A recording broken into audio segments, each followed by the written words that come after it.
Ya, Shalom, sorry. Saya ada Zoom dengan ini cabang pusat. Dengan pusat. Sorry. Main. Ya. Malam ini saya lihat Pak Ilmu segar banget ini. Ya. Pasti ketahuan baru habis makan nih. Kalau Pak Elia kayaknya belum habis makan ini. Jadi agak lemas-lemas nih Pak Elia. Saya kebanyakan makan. Thank you, Prof. Ya. Saya bisa bertanya. Pak Andolov, silakan. Silakan Pak Robert dulu, Pak Robert. Atau Pak Elia biasanya Pak Elia itu. Iya, saya bertanya cuma tadi saya dengar aja. Ini Pak Prof Abraham tadi. Oh ya, silakan. Siapa dulu? Ya, silakan. Saya dulu deh. Pak Prof, bisa nggak diulangin lagi Pak Prof presentasi dari awal Pak Prof? Ya, silakan.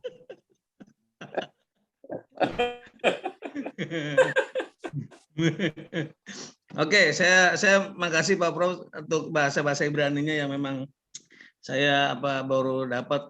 Tapi intinya memang yang saya peroleh saya pelajari dari siang ini dari materi tema kita ini yang pertama memang sudah menjadi siang. Maksudnya dari siang sudah pelajari tema ini Pak Ketua, maksudnya begitu. Jadi memang dari zaman dulu pun ya kekayaan itu menjadi ukuran bagi tokoh-tokoh agama di Yahudi, Pak. Jadi Yesus melihat bahwa tokoh-tokoh agama Yahudi itu menilai bahwa kekayaan itu adalah salah satu simbol kesuksesan orang-orang Farisi di zaman itu. Sehingga orang-orang Farisi menganggap kalau mereka sukses dalam hal kekayaan yang dikumpulkan dalam hidup mereka itu sebagai berkat Tuhan. Karena mereka sudah melayani Tuhan, Allah Yahweh. Tapi kalau mereka miskin, itu dianggap sebagai bentuk kutukan Tuhan. Karena ketidaktaatan kepada Tuhan. Itu yang menjadi simbol dari orang Yahudi.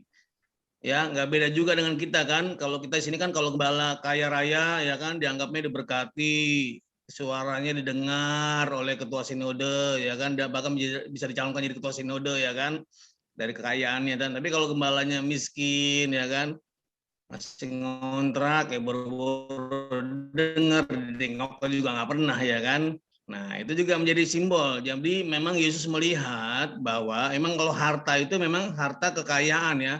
Seperti tadi Pak Prof bilang bahwa satu contoh tadi kan jual hartamu dan ikutlah aku, ya kan. Nah memang itu saya melihat seperti itu Prof. Jadi itu yang pertama. Yang kedua bahwa memang Yesus menekankan bahwa dalam mengikut Kristus itu kita harus melepaskan niat kita untuk mencari kekayaan, karena dengan niat kita mencari kekayaan sama juga itu disamakan dengan kita menduakan Tuhan.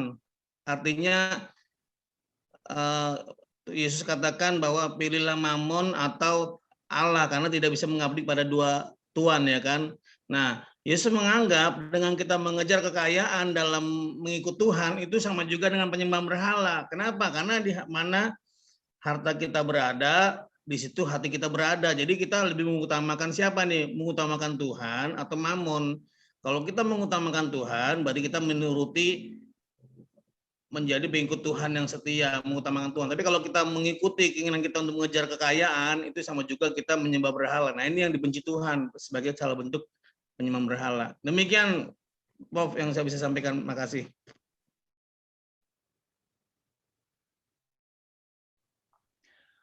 Dalam ayat ini malam ini kita khususnya bukan harta di luar ayat ini, ya.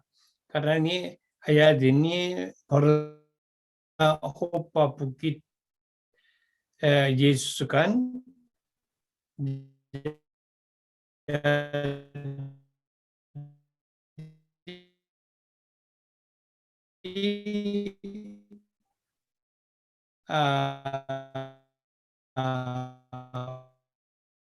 Bukan harta tentang untuk sifat orang Yahudi sama orang Farisi, mereka yang itu benar, mereka punya budaya juga sama, yang mereka berjalan iman juga bentukan iman juga seperti begitu. Sampai sekarang juga banyak orang untuk kita menjadi orang Kristen atau kita masuk ibadah biar jadi dapat berkat kan, ya, semua berkat. Tapi sekarang kita malam ini ambil tema ini bukan di luar ayat ini. Di dalam ayat ini sekarang tersebut harta itu apa? Harta surga dan harta dunia ini apa? Bagaimana kita kumpulkan hati di dalam harta dunia atau di surga? Karena apa? Ini juga dengan materi. Semua sampai sekarang banyak hamba Tuhan rupanya ini materi. Makanya banyak korban buat gereja, banyak persembahan kepada gereja biar umpamu ada di penuh di surga. Tapi ini artinya bukan umpah kita tabungkan umpah harta di surga, tetapi kita isi harta surgawi isi ke kita biar kita melakukan bagi orang yang lain yang tadi dalam Lukas kita ayat pasal 12 kan kita jual semua berikan. Yang itu artinya itu. Demikian. Tapi Prof, saya melihat itu ada kaitannya di Lukas 16 ayat 14 bahwa memang ini bicara tentang harta dunia, Prof. Lukas 16 ayat 14 itu dikatakan, ya, Lukas 16 ayat 14, semuanya itu didengar oleh orang-orang Farisi, hamba-hamba uang, ya, dan mereka mencemoohkan dia. Ya, jadi Yesus juga memang kalau bicara konteks harta ya memang materi, Prof. Nah, karena mereka semuanya fokusnya materi sekalian Yesus tegur itu kamu jangan suka harta itu. Nyambung enggak? Ya. Cuma memang Yesus sudah mengatakan mereka tuh hamba-hamba uang ya, Prof. Ya benar. Bukan hanya mereka, sekarang juga banyak kan. Oh iya. Oke, Prof. Ya.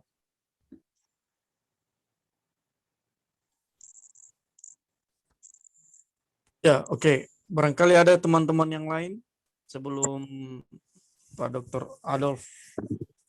Pak Gem Irwan dulu dah.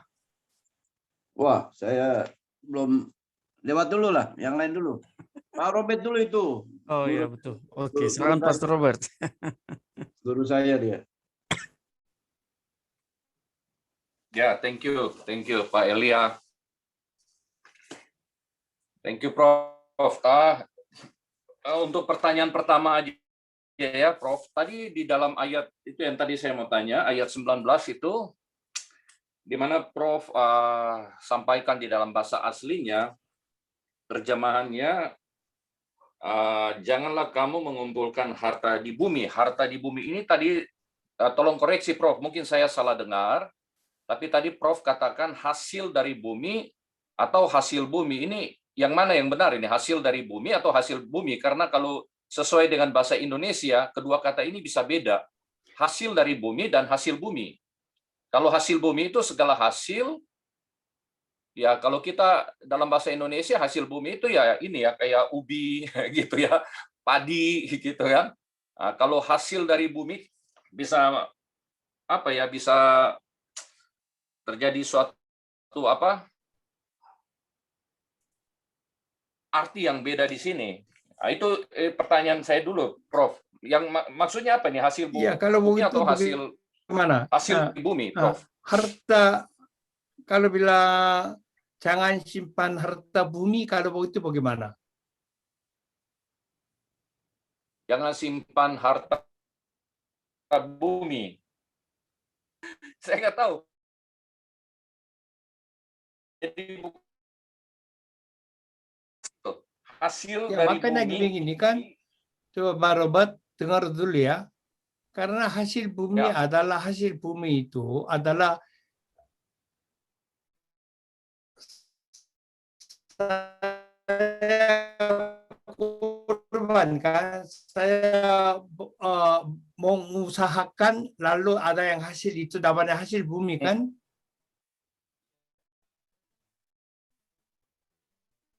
Benar nggak? Ya, betul. Ya, oke. Sebenarnya Prof, saya ini agak sulit ya. Karena kalau tadi Prof sudah bicara soal bahasa aslinya, tapi kalau saya baca di dalam konteksnya, di dalam ayat 19 dan ayat yang ke-20, janganlah kamu mengumpulkan harta di bumi, karena ada ditulis dengan jelas di bumi, ngengat dan karat merusakannya, dan pencuri membongkar serta mencurinya. Saya memang pelajari kenapa sampai Tuhan Yesus mengatakan hal ini. Saya agak setuju dengan Pak Elia karena saya baca banyak sekali artikel-artikel dan juga dari background apa yang perkataan ini, arti dari perkataan ini, bahwa memang zaman dulu itu harta itu bukan hanya sebagai emas atau perak, tapi juga bagi orang dulu itu harta itu juga pakaian atau benda-benda yang bersifat metal. Makanya di sini dikatakan jangan kamu mengumpulkan harta di bumi ngengat. Juga di situ kita tahu bahwa metal ini bisa dirusak oleh karat, dan juga pakaian-pakaian itu bisa dirusak oleh ngengat. Tapi kita tahu bahwa kalau yang namanya emas, perak itu kan tidak bisa dirusak oleh karat dan ngengat. Tapi ada pakai kata mencuri.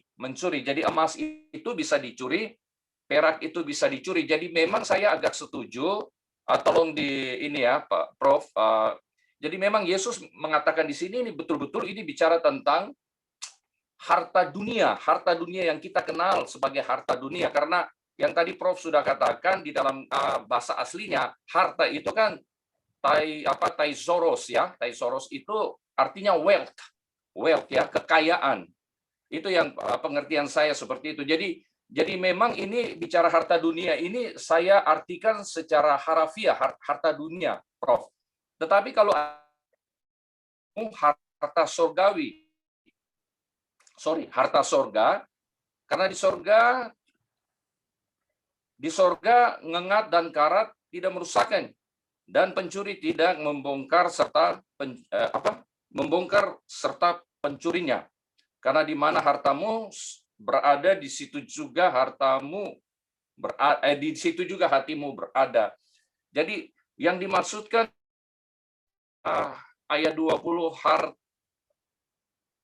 harta sorga itu bersifat spiritual things ya, spiritual wealth. Karena di dalam ayat Matius 6 ya dikatakan, tetapi carilah dahulu kerajaan Allah dan kebenaran, maka semuanya itu akan ditambahkan kepadamu. Jadi ini kan ada kelanjutannya, Prof. Jadi menurut saya yang dimaksud dengan harta surga itu adalah hal-hal yang bersifat spiritual, termasuk 3 dikatakan carilah dahulu kerajaan dan kebenaran. Yang tadi saya setuju Prof sudah sampaikan di dalam 2 Korintus pasal 4 ayat 7 ya. Tetapi harta ini kami punyai dalam bejana tanah liat, supaya nyata bahwa kekuatan yang melimpah-limpah itu berasal dari Allah, bukan dari diri kita sendiri. Kalau sesuai disampaikan oleh Paulus ini, harta di dalam bejana tanah liat itu adalah bicara tentang pengenalan akan Kristus, pengetahuan di dalam pengenalan akan Kristus atau kebenaran. Jadi memang ayat ini juga ada hubungannya, Prof, di dalam 2 Kolose ayat yang ketiga, Prof. Sebentar saya lihat ya. Kolose mana Kolose ini? Ya, ini pasal yang kedua ayat yang ketiga dikatakan sebab di dalam dialah tersembunyi segala harta. Thesauros itu ya. Di dalam dia tersembunyi segala harta hikmat dan pengetahuan. Kalau di dalam Alkitab bahasa Inggris wisdom dan knowledge. Di sini wisdom dan knowledge itu spiritual wisdom dan spiritual knowledge. Jadi bukan hanya wisdom yang manusia miliki yang bersifat natural, tapi spiritual. Begitupun juga knowledge yang bersifat spiritual. Jadi kalau saya menafsirkan di sini, Prof, ya ayat 19 itu seperti yang tadi dikatakan Pak Elia begitu. Itu bersifat betul-betul harafiah, harta yang dimana Tuhan ingatkan kita supaya jangan fokus seperti yang tadi dikatakan ya di ayat-ayat berikutnya. Carilah dahulu kerajaan dan kebenaran, kan ini konteksnya kan kekhawatiran kan. Jadi memang jangan sampai kita fokus kepada hal-hal yang bersifat sementara, tapi fokuslah hal-hal yang bersifat spiritual atau kekal, yaitu harta surgawi. Yang ketiga, Prof. Tadi dari Prof katakan Lukas 12:33. Sebentar ya, Lukas 12:33 itu.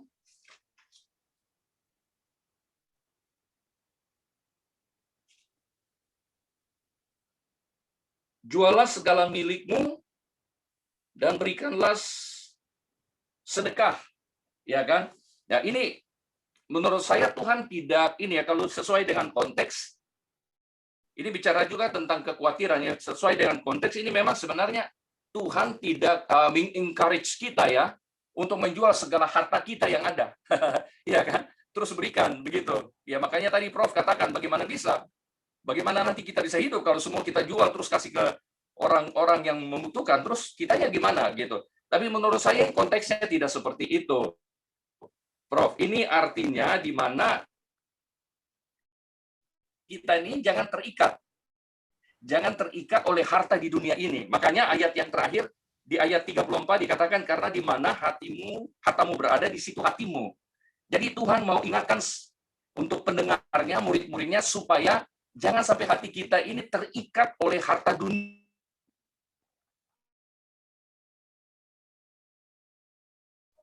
Kalau saya lihat memang ada ada korelasi daripada yang tadi kita sudah baca Matius 6 ayat 19 sampai 20 dan berhubungan dengan yang tadi di dalam kitab Lukas 12 ayat 33 itu, Prof.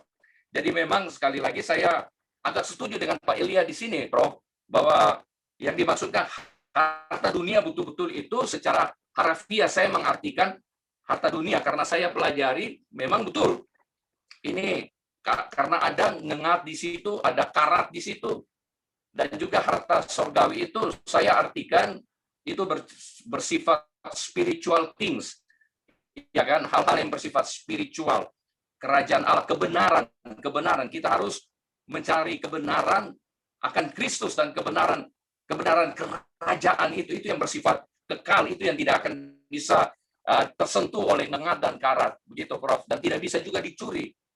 Makanya kan Paulus ada mengatakan bahwa walaupun dia dipenjara, tapi Injil Kristus itu tidak bisa dipenjarakan, ya kan? Jadi ini yang saya artikan di situ, Prof. Terima kasih. Mungkin Prof bisa jelas, bisa memperjelaskan lebih puji lagi. Tuhan. Terima kasih, Prof. Puji Tuhan. Tadi katanya katanya mau bertanya, tapi ini bukan bertanya, sudah menjelaskan. Ya benarlah. Tapi ya betul, itu harta dunia itu benar-benar rasa harta yang itu. Makanya jangan kumpulkan. Kok? Jangan kumpulkan. Kenapa saya pakai bahasa asli? Bukan hanya nasihat, tapi yang pakai bahasa asli tidak boleh kan? Tidak boleh pakai kan tidak boleh. Sedikit pun tidak boleh. Ini perintah keras. Makanya jangan kumpulkan harta dunia kan? Ya. Tetapi isilah harta surgawi. Tapi sudah dari sini sudah jelas ada hartanya dua kan? Harta dunia dan harta surgawi kan? Betul. Ada dua kan sudah. Jadi kita jangan itu harta dunia menjadikan sumber kejahatan semua, yang ada yang mencuri atau yang nengat juga, ini semuanya adalah kejahatan, sumber kejahatan. Makanya jangan dikumpul. Karena apa? Tidak ada harapannya. Jadi kumpullah harta surgawi. Yang itu benar. Dan tadi Lukas yang ayat pasal 12 juga, semua dijual itu kamu punya segala macam, semua jual. Artinya itu kalau ini bukan harta dunia punya yang kita kekayaannya dijual, tapi kekayaan isi penuh spiritual itu, itunya dijual. Namanya jual itu bahasa aslinya bukan seperti kita bahasa Inggris sale, bukan jual, tetapi berikan. Jadi kepada orang yang lain berikan kerajaan surga. Tadi itunya kita namanya itu setia dengan korban kan, artinya gitu. Ya itu karena apa? Yang tadi Elia juga sudah jelaskan, zaman dulu yang seperti mereka punya yang fokusnya, yang kaya terus mereka pakaiannya bagus, warna-warni, kalau begitu itu adalah berkat. Ya memang bukan hanya zaman dulu, sekarang juga sama kan, orang pikirannya itu berkat. Tapi kalau begitu di desa-desa, di pulau-pulau hamba Tuhan, ya pakaian ada tidak ada, bagaimana apa Tuhan tidak berkat, ya itu luar biasa. Jadi itunya tidak ada artinya, makanya jangan, tetapi isilah dari harta surgawi. Ya begitulah. Makasih Prof. Satu lagi Prof. Ini saya terus terang ya, saya baca di dalam ayat 19 ini ya, Matius 6 ini, mungkin Bapak-Bapak sadari nggak? Dikatakan janganlah kamu mengumpulkan harta di bumi. Di bumi ngengat, ada kata ngengat di situ. Selama ini saya terus terang saya kira ngengat itu seperti rayap yang bisa merusak ya, rayap. Dalam bahasa King James, rayap, dipakai kata moth ya. Yang kainnya dia habis itu. Rayap. Ternyata enggak, Prof. Ternyata bukan, ngengat itu bukan rayap, Prof. Kalau coba lihat di dalam kitab bahasa Indonesia atau Wikipedia ataupun di dalam translate kata moth, itu insek yang merupakan kupu-kupu. Jadi di situ saya agak coba Prof cek di situ. Ada sayapnya, tapi bukan jadi bukan rayap. Ya, bukan kupu-kupu seperti begitu, yang kecil-kecil yang itu, seperti jenis layap lah. Ada ininya. Ada sayapnya. Kutu, bukan kupu-kupu. Kutu. Bukan. Ada sayapnya. Bukan. Sayap. Coba Prof. Coba. Kutu pakaian. Itu kutu pakaian itu. Iya. Coba makanya cek Pak Elia. Kalau layap, Pak Elia tolong cek. Tolong cek. Makan itu ya, kayu. Kamus bahasa Indonesia sebut makan kayu. Coba begini. Makanya dulu saya kira itu ngengat itu rayap. Ternyata saya cek di dalam kamus bahasa Indonesia, bahkan Wikipedia, itu insek yang disebut ordo dari order, dari kupu-kupu itu, jenis kupu-kupu. Dan juga di dalam bahasa Inggris moth itu juga ditranslate gitu, Prof, dari kupu-kupu. Makanya saya mau tanya, kan aneh, itu kupu-kupu kan nggak bisa merusak. Coba lihat deh, coba. Makanya tadi saya baru cek tuh. Saya selama ini kira ngengat itu rayap. Ternyata bukan. Itu kupu-kupu, jenis kupu-kupu, insek yang jenisnya kupu-kupu. Coba cek deh. Coba, makanya tadi saya baru cek, waduh, aneh gitu. Coba cek deh, Pak Elia tolong cek. Itu bukan ngengat. Itu kutu memakan bahan-bahan pakaian, Pak. Memakan bahan-bahan pakaian itu kutu sih, kutu tapi pemakan bahan pakaian. Oh, ya. Oh, oke. Itu dari mana Pak Elia dapat tuh kutu?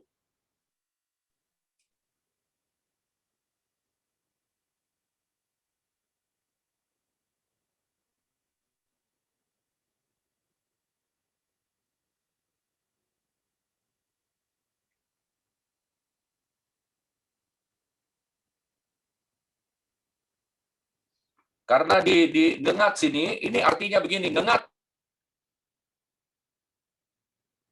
serangga yang berhubungan dekat dengan kupu-kupu.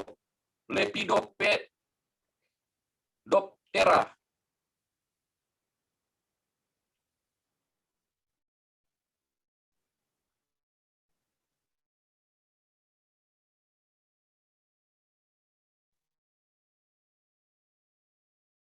Ya. Terima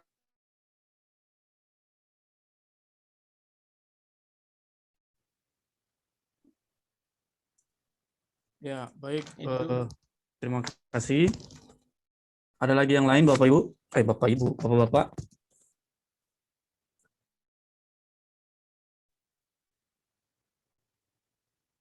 Ya, sebelum Pak Adolf, mungkin Pak Gemirwan.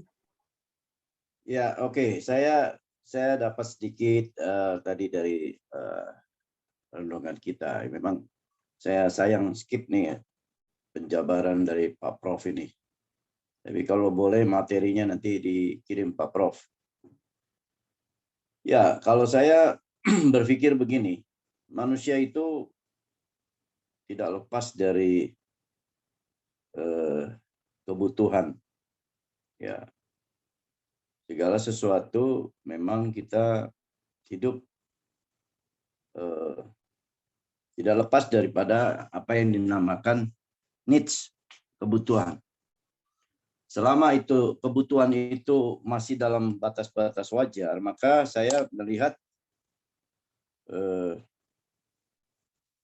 itu tidak pernah ada masalah. Tuhan tidak mempermasalahkan, ya, karena itu adalah suatu kebutuhan. Tapi yang dipermasalahkan adalah kalau kita sudah berpikir secara over, lalu kita sudah berpikir yang namanya ingin memperoleh lebih, ya. Makanya di sini dikatakan mengumpulkan harta.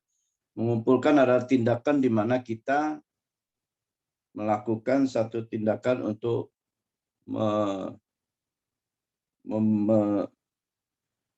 menyimpan atau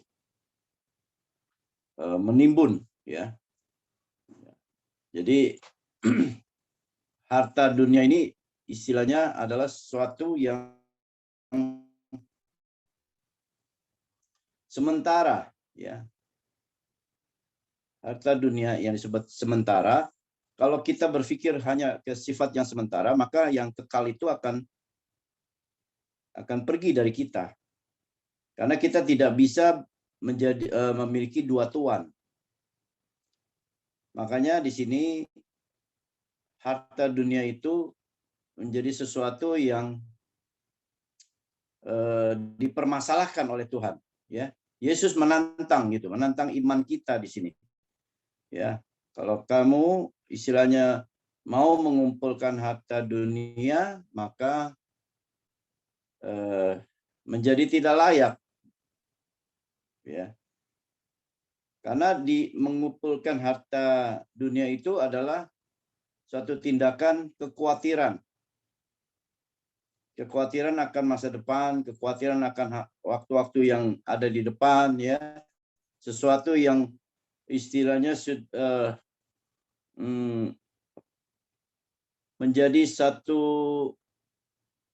menurut saya menjadi sesuatu yang tidak memiliki iman, keluar dari iman, ya. Jadi makanya kalau mengumpulkan harta itu berarti ada satu tindakan di mana tidak lagi mengandalkan Tuhan, tidak percaya akan Tuhan, tidak percaya akan pemeliharaan Tuhan, ya. Jadi makanya saya melihat bahwa orang-orang yang seperti ini hanya fokus kepada hal-hal yang demikian. Jelas bahwa Yesus mengatakan bahwa orang-orang yang demikian tidak layak, ya, tidak layak. Harta dunia ini dapat merusak pemikiran kita, dapat merusak hati kita. Makanya kalau dikatakan bahwa orang di mana hartamu berada, di situ hatimu berada, Nah, itu yang Tuhan tidak kehendaki, bahwa kita dirusak oleh hati kita, dirusak oleh harta yang sifatnya sementara ini. Harta dunia dapat merusak kehidupan kita, iman percaya kita, ya. Nah, makanya saya percaya maksud dan tujuan Tuhan untuk kita tidak memikirkan harta dunia ini bukan hanya untuk bicara hanya yang sifatnya biasa-biasa, tetapi justru di situ ada hal yang luar biasa, yaitu apa? Bicara iman, ya. Jadi Tuhan menawarkan satu konsep yang berbeda, yaitu di mana dikatakan bahwa mari kumpulkanlah bagimu harta di surga, gitu. Harta di surga. Yang dimaksud dengan harta di surga adalah sesuatu yang sifatnya kekal, bukan sementara. Jadi sifatnya permanen. Ya, harta di surga adalah sifatnya kekekalan, itu permanen. Ya, tidak bisa, siapapun tidak akan bisa mengambil dari kita. Ya, kalau Tuhan sudah memberikan itu, Tuhan selalu berbicara eternity. Jadi Tuhan berbicara segala sesuatunya itu adalah kekekalan yang dia maksud. Jadi berbeda sekali proyeksinya kita dengan proyeksinya manusia. Proyeksinya Tuhan. Proyeksi kita hanya sifatnya apa yang dilihat mata, apa yang kita bisa nikmati secara daging. Tetapi proyeksinya Allah berbeda dengan proyeksi kita. Nah, inilah yang dimaksud dengan hal-hal seperti itu menurut saya, Pak Prof. Izin kalau saya salah, tapi mengumpulkan harta di surga itu sifatnya permanen, ya. Oleh sebab itu Tuhan tidak menghendaki kita salah dalam mengambil satu keputusan dalam hidup ini. Ya, Tuhan mau kita memikirkan perkara-perkara yang di atas, bukan yang perkara-perkara yang di dunia ini. Karena Tuhan tahu bahwa hal-hal yang di dunia ini semuanya akan berakhir, ya, akan ada waktunya yang akan kita tinggalkan. Jadi mungkin itu dari pengertian dari saya, makanya ya kita harus berpikirlah untuk perkara-perkara yang di atas ini, perkara-perkara yang kekekalan ini, begitu. Saya kira itu aja dulu, Prof, dari saya. Thank you, Pak Ketua.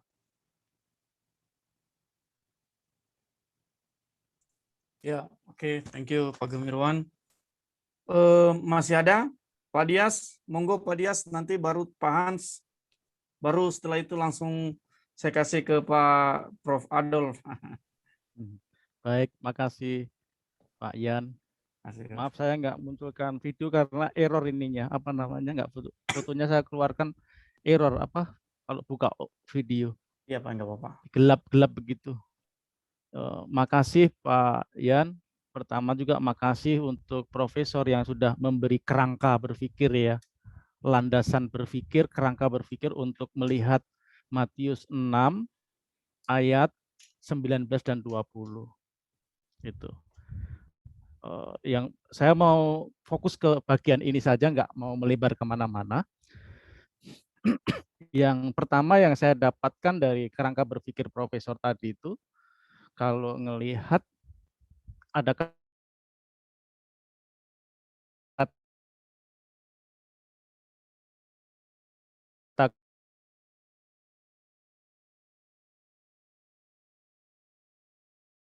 kunci, ini adalah bagian dari khotbah di bukit. Kemudian di situ ada tujuan besar Tuhan Yesus untuk merestorasi pikiran yang kuat kental di DNA mereka itu Yudaismenya kuat sekali gitu. Nah, kemudian saya melihatnya untuk Matius 6 pasal 1 sampai 18 itu bicara menangani hidup pribadi ya, hidup pribadi kita sebagai orang Kristen. Terus Matius pasal 6 ayat 19 sampai 34 termasuk bagian yang kita baca ayat 19 sampai 20 tadi, itu berbicara menangani hidup kita dalam hubungannya dengan orang banyak. Kalau saya ngelihat memilahnya seperti itu. Lalu Matius 6 ayat 1 sampai 18 itu juga mengurus hal-hal yang bersifat rohani. Dia bicara sedekah, bicara doa, bicara puasa begitu. Tapi ayat 19 sampai 30 ya, Matius 6 ayat 19 sampai 34 itu mengurus hal-hal yang bersifat duniawi ya. Nah, ini yang dibahas oleh Tuhan Yesus. Matius 6 ayat 19 sampai 34 itu berbicara atau mengurus hal-hal yang bersifat duniawi. Yaitu lebih spesifik cari uang, kira-kira begitu. Nah, kalau saya memperhatikan ada kata kunci yang diangkat oleh profesor itu, janganlah kamu mengumpulkan harta di bumi. Janganlah kamu mengumpulkan harta di bumi. Ini menurut saya bukan berarti maknanya kita nggak boleh bekerja, terus kemudian digaji, ngumpulin uang itu. Menurut saya maknanya nggak sampai ke sana. Dan bukan berarti juga maknanya kita nggak boleh punya uang, nggak boleh ngumpul-ngumpulin, nabung-nabung. Maknanya nggak sampai ke sana menurut saya ya. Gitu. Tapi ada fakta Alkitab, misalnya di Amsal pasal 6 ayat 1 ayat 6 sampai 11 itu bicara tentang pemalas ya, tentang ilustrasi semut itu. Kemudian Amsal 30 ayat 25 bicara tentang semut ya, menggambarkan semut itu bangsa yang tidak kuat tetapi yang menyediakan makanannya di musim panas. Jadi harus juga bijaksana mengelola kehidupan di dunia ini yang ada kebutuhan pokok kita gitu. Sandang pangan papan itu kebutuhan pokok. Bayangkan kalau kita melayani kita nggak punya itu begitu. Bisa nggak jalan kira-kira? Itu ya menurut saya terjemahannya sampai ke sana ya. Bukan ekstrim nggak mikirin dunia gitu ya. Terus kemudian di Titus 3 ayat 14 juga dikatakan begini, dan biarlah orang-orang kita juga belajar melakukan pekerjaan yang baik untuk dapat memenuhi keperluan hidup yang pokok, supaya hidup mereka jangan tidak berbuah. Orang Kristen tidak boleh kaya.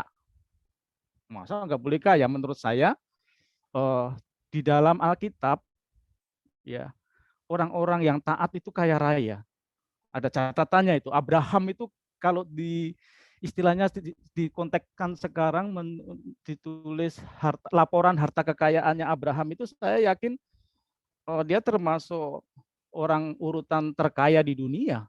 Urutan pertama pada zamannya ya, menurut saya ya, Abraham. Kemudian Ayub itu juga termasuk orang terkaya di dunia pada zamannya.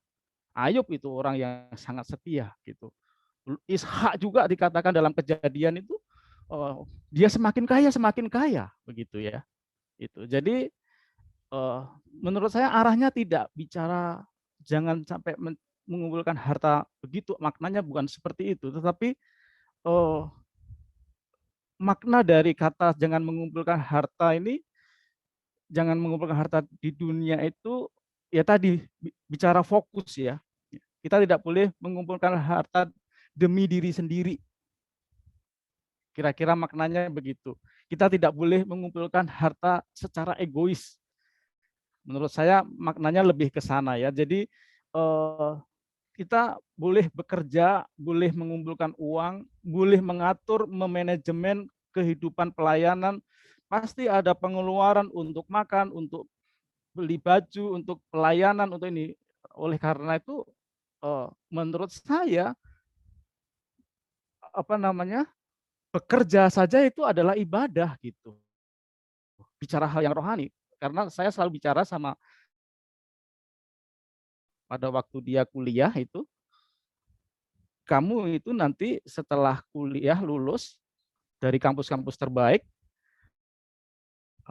tentu kamu akan bekerja di tempat yang baik, dan itulah tempat ibadah kamu gitu. Jadi ketika cari uang itu juga dalam rangka ibadah, jangan sampai dimaknai itu enggak ibadah gitu. Orang Kristen bekerja itu ibadah gitu. Ibadah. mengumpulkan harta rohani, ini paradigma saya ya, Bapak Ibu sekalian ya, Bapak-bapak sekalian ya. Jadi kita bekerja, ya, maksud saya begini, lulus dari perguruan tinggi yang terbaik lalu bekerja di tempat yang terbaik, itu harus dipandang sebagai ibadah, sebagai harta rohani kita. Kalau saya punya pandangan begitu, sehingga kita ketika mau mengelola harta penuh rasa takut akan Tuhan, penuh rasa hormat akan Tuhan. Ketika kita mau bekerja, pagi hari kita berdoa sungguh-sungguh, menyerahkan supaya seluruh aktivitas pekerjaan kita juga berkenan kepada Tuhan. Ini paradigma saya ya, menerjemahkan ini, menerjemahkan jangan mengumpulkan harta di dunia itu menurut saya bicara tentang fokus, ya. Karena di ayat selanjutnya itu ayat 21, 22, 23 bagian pasal 6 ini itu bicara tentang cara pandang mata kita memandang, mata kita terfokus kepada harta duniawi itu, begitu. Jadi menurut saya jangan mengumpulkan harta di dunia ini, maksudnya lebih spesifik jangan egois, ya. Kalau ngumpulin jangan egois, jangan ini, terus kemudian jangan untuk diri sendiri begitu, terus kemudian betul-betul itu untuk melipat gandakan dan untuk kemuliaan diri lah, kira-kira begitu. Saya pikir seperti itu kalau pandangan saya ya. Jadi yang berikutnya, harta surgawi adalah Kristus sendiri. Saya setuju dengan profesor tadi yang dituliskan oleh Rasul Paulus, dia dapat Kristus yang ada di bejana tanah liat, ya kita ini memang asalnya dari tanah liat gitu ya, dari tanah, dari debu begitu. Nah, kemudian Kristus ada di dalam hidup kita menjadi berarti. Nah, itulah harta yang rohani gitu menurut saya, harta rohani. Jadi saya pikir itu profesor dari saya yang saya dapat dan pandangan saya menurut bagian firman Tuhan ini. Makasih. Saya bantu sedikit ya. Baik, Profesor. Ya, yang tadi Bapak sudah jelas, tapi yang ada salah satu kita harus pikir lagi, dalam satu ayat, apalagi dalam satu garis, sebagainya boleh cerita dengan spiritual, satunya tidak ikut spiritual, itu juga agak sedikit kurang jelas ya. Makanya di situ yang tadi Bapak omong itu benar. Apakah kita tidak boleh jangan kumpulkan harta dunia? Ya, kalau begitu bagaimana kita bisa hidup? Ya, enggak mungkin lah, enggak boleh kerja, enggak mungkin lah. Apalagi di dalam Alkitab ada kekayaan. Kekayaannya dari awal Tuhan sudah jelaskan, waktu cipta manusia Tuhan sudah izinkan kekayaan dan bisa melakukan sesuatu untuk bahagia atau perbaikin untuk dalam hidup kita, mendasarkan materi. Apalagi perjanjian lama semua berkahnya adalah materi pertama. Ya, makanya ayat ini saya bilang tadi juga dengan Pak Robert juga saya sudah bicara, fokusnya untuk ayat dua ayat ini. Di dalam dua ayat materi itu, harta dunia itu artinya apa? Fokusnya bukan di luar ayat ini, tapi dalam ini. Memang tadi sudah jelaskan dari Khotbah Bukit Yesus yang sudah jelas semua, dari nyambung itu. Jadi ini adalah harta dunia. Tadi saya sudah jelaskan harta dunia apa? Itu hasil dari kejahatan. Hasil kejahatan itu apa? Bukan secara moral atau etika. Kejahatan itu adalah sumbernya adalah setan. Jadi gini, isi kita dengan harta dunia dari bumi kan, dari tadi saya pakai bahasa asli karena apa? Harta itu dari hasil harta itu tadi sumbernya bukan harta materi atau untuk kehidupan kita peluang-peluang, bukan itu. Sumbernya kejahatan. Sumber kejahatan itu adalah setan. Setan itu datangnya untuk kebaikan dengan kita, menggodakan kita, dia harus baikin. Makanya tidak ada masalah kelihatannya. Semua tentu, semua ada alasan. Tetap yang tadi dari awal sudah bicarakan yang itu sama sekarang juga banyak orang Farisi atau orang Saduki atau mereka sendiri pun mereka kekayaan itu adalah bukti berkat dari Tuhan. Makanya semua fokusnya begitu kan. Makanya sekalian Yesus jelaskan tentang fokus dunia, jangan taruh materinya. Yang kedua, tetapi bukan hanya mau tutup masalah materi, tetapi itu adalah semua kejahatan. Kejahatan sumbernya adalah setan.